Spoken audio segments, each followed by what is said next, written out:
এখনো সময় আছে। সঠিক সিদ্ধান্তে আসেন। আমাদের বিএনপির চেয়ারপারসন দেশনেত্রী Begum Khaleda Zia, BNP senior vice chairman জনাব তারেক রহমান সহ সকল নেতা ও কর্মীর মিথ্যা মামলা প্রত্যাহার করেন, প্রত্যাহারের রুল জারি করেন। যদি না করেন, বাংলাদেশের আমজনতা কিন্তু বেশি দিন অপেক্ষা করবে না। আর কয়েকটা দিন দেখে রাজপথে নেমে যাবে।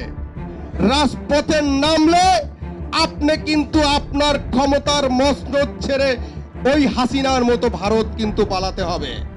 সেই দিনটি কিন্তু অচিরেই কাছে। তাই আপনার প্রতি অনুরোধ, অচিরেই আমাদের বিএনপির চেয়ারপারসন দেশ নেত্রী বেগম খালেদা জিয়া সহ সকল রাজনৈতিক নেতা ও কর্মীর মিথ্যা মামলা প্রত্যাহার করে আপনি নির্বাচনী রোডম্যাপ অচিরেই ঘোষণা করবেন।